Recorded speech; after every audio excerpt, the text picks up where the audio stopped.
and welcome to Let's Talk with the Morris County Chamber of Commerce. I'm Mike Stanzillas, Vice President of Membership and Business Development for the Chamber. And I want to thank our sponsor who really is helping us like you wouldn't believe to make this happen and to make a lot of stuff at the Chamber happen. And that is Emilcott, Bruce Groves at Emilcott. Without their generosity, we wouldn't be able to do a lot of the things that we're doing.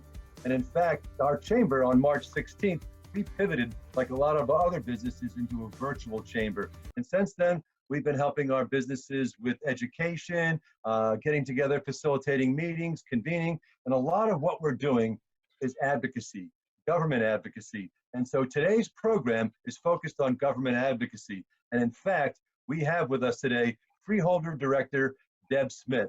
So Deb, she's no stranger to public service. In fact, she's really exemplifies what a public servant truly is. She was a councilwoman in Denville for 20 years, and now she's been a freeholder for 5 years, and she's ascended to being the Freeholder Director for this year. So we're really pleased to have Deb with us today. And hi, Deb. Thank you so much for being part of our show. Thank you, Mike. It's my pleasure to be here with the Chamber. And thank you for all you do, and especially the seminars, the webinars, or Zoom meetings that you've been holding for the business community to help them work through this pandemic. Great. So this show is being taped the Friday before Mother's Day. So I know my wife has reminded me numerous times that this is Mother's Day, and I already know what my marching orders are. Deb, do you have any plans for Mother's Day? Well, actually, I already solved them today. I had a conversation with my husband about his mother, who's down in Florida, in high risk, is quarantined at home. And I called her and I said, we had a conversation. We were thinking about sending you flowers, but we knew that you didn't want to accept any packages. So happy Mother's Day. Yeah, happy virtual Mother's Day. Yeah. Exactly. So I know that you've been incredibly busy. The freeholders have really just been working very diligently on what's going on with COVID-19, the pandemic, and really our constituents, Morris County at large. So I understand that you put together an economic recovery task force. So what are the goals of that task force? Actually, the goals of the Recovery Task Force, which is chaired by John Krickus, Freeholder John Krickus, and it was his idea, so I said, okay, chair it, is really to work and find out and interview different people and different constituents, the business community, the health community, the education community, religious community, and find out what their needs are, what they're finding out, and what their needs are so that we can help determine best practices. I can't call them best demonstrated practices because we've never been in this situation, never been able to demonstrate this, but really is to gather information, share it, because eventually we're going to be coming out of our homes, we're going to be working, and what should people be doing? For example, my husband went to a Chinese food takeout restaurant the other day, and the way they were set up with the plexiglass, and the way it was delivered, they actually put the package into a plexiglass box, I'll call it, and then there was a spin around, and then he opened it up on his side so that there was never any air coming between him and the person behind the register. So these are the things that, and virtual credit cards and all of that, things to help our businesses so that they can open up safely. That's great. Yeah, we're really looking forward to opening safely. I know at the Chamber, a lot of our small businesses especially are standing at the edge of a cliff and they're looking down into an abyss and they need to get open quickly. So we really appreciate the work that you and the freeholders are doing to help get this going. So speaking of looking at an abyss, there was a lot of money out there that maybe went into an abyss, maybe it didn't, but from the federal government and the CARES Act.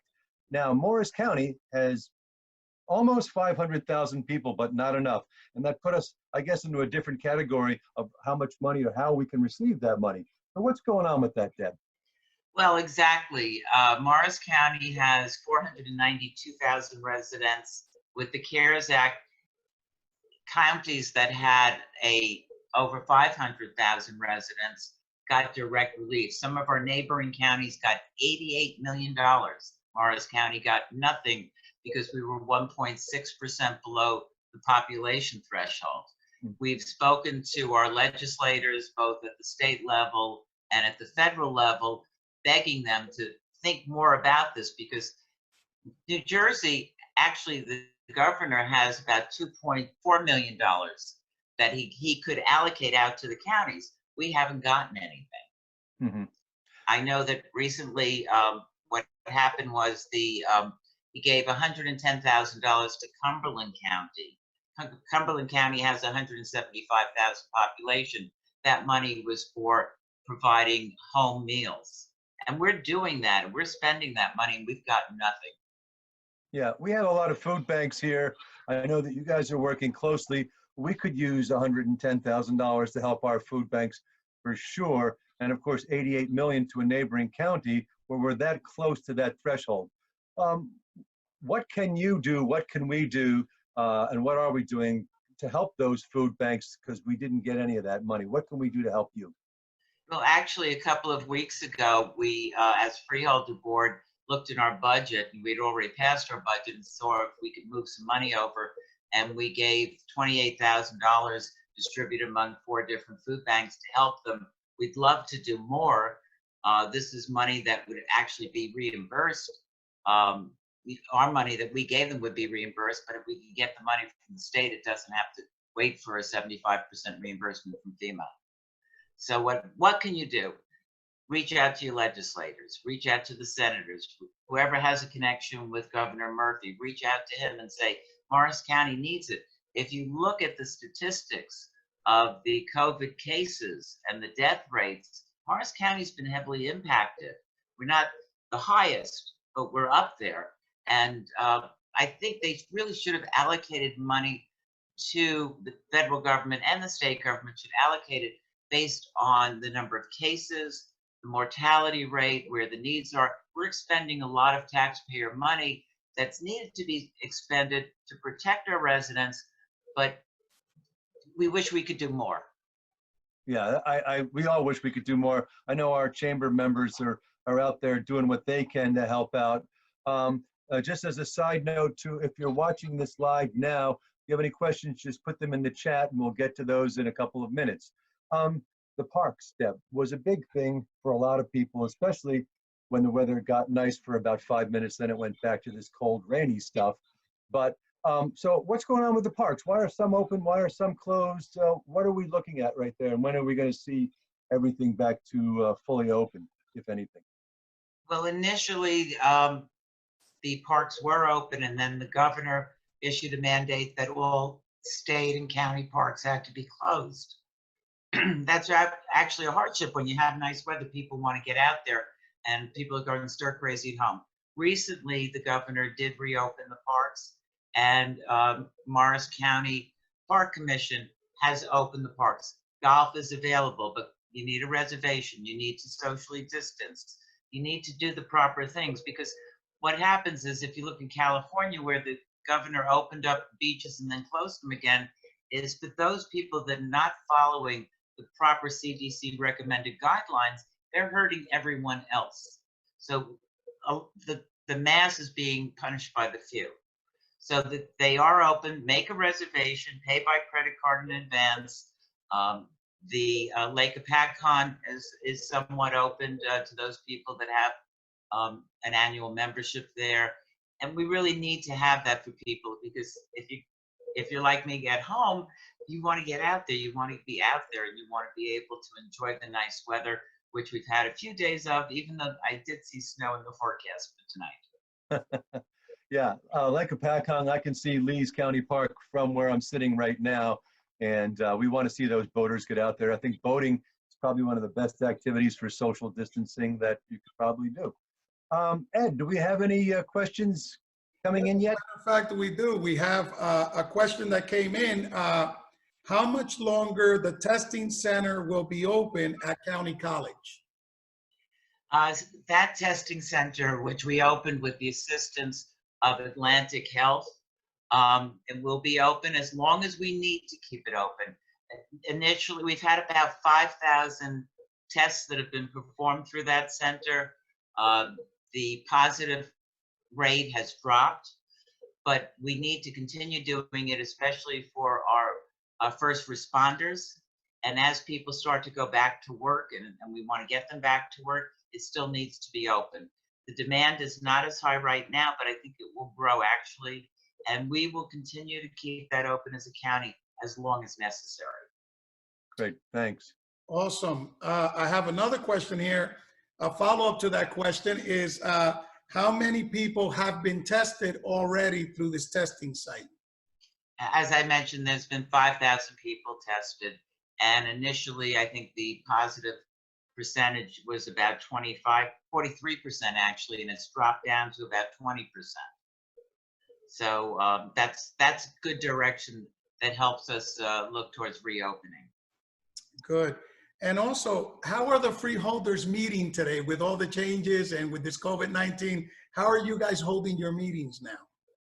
We're actually doing it as an audio conferencing. There's a dial-in number. Our next meeting is this coming Wednesday. We're going to have a work session at 6 o'clock where we can hear reports from department heads. And at 7 o'clock, we'll have our regular session. And people can dial in during our regular meeting and ask questions or comments during the open public portion. So I do recommend that you do dial in. It's a difficult way of doing business. You don't get the facial responses that you would normally have, but we are doing it under the proper guidelines and not going into the county and exposing ourselves to potential virus. Awesome. Well, back to you, Mike. Those are all the questions that have been presented to the chat. Well, thank you, Ed, and thank you to our viewers for typing in some questions for the Freeholder Director. So, Deb, is there anyone or any services in particular you'd like to acknowledge? I know you mentioned our first responders here in Morris County. You know, I personally want to say that the Sheriff's Department has been doing a great job at the testing center. Anybody you'd like to give a shout out to? Oh, there are many, and I'm probably going to miss quite a few. I want to thank our hospital community for working with us. I want to thank our Office of Emergency Management, headed by Scott DiGirolamo. I want to thank our health officer, Carlos Perez. There's so many, our sheriff, you know, everything, you know, for example, the operation of CCM wouldn't be happening without all of those people working on it. Also the food delivery, they're all helping with that. So there's so many people from our social services department headed by Sharon Yu. And I want to give a big shout out to our County Administrator John Bonani for keeping us all sane. Yes, I get a lot of emails from John Bonani, and they're all really good. He's working, I guess, around the clock. So, you know, he's the heart and soul of this, and it's been great. So we're going to close out now, but I think I want to ask you this last question, and it's a little off the cuff, but when we get back to what we're going to call the new normal, what's the first thing you're going to do? The first thing I want to do is go out to dinner. I definitely want to, I'm tired of cooking, and I really want to have an opportunity to go out to dinner with my husband. I'm not sure if I should have a manicure, pedicure, and a haircut before that, though. Okay, that sounds good. I think that's what my wife wants us to do also, go out to dinner. What about anything you're going to do different? Well, you know, I always called myself the kissing freeholder because I'm very social, very friendly.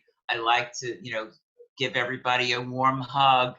And the sad part is those times are gone until there's a efficient virus that will protect all of us, and there's a vaccine that will protect us from the virus. And until we have that, I am just going to do a virtual hug.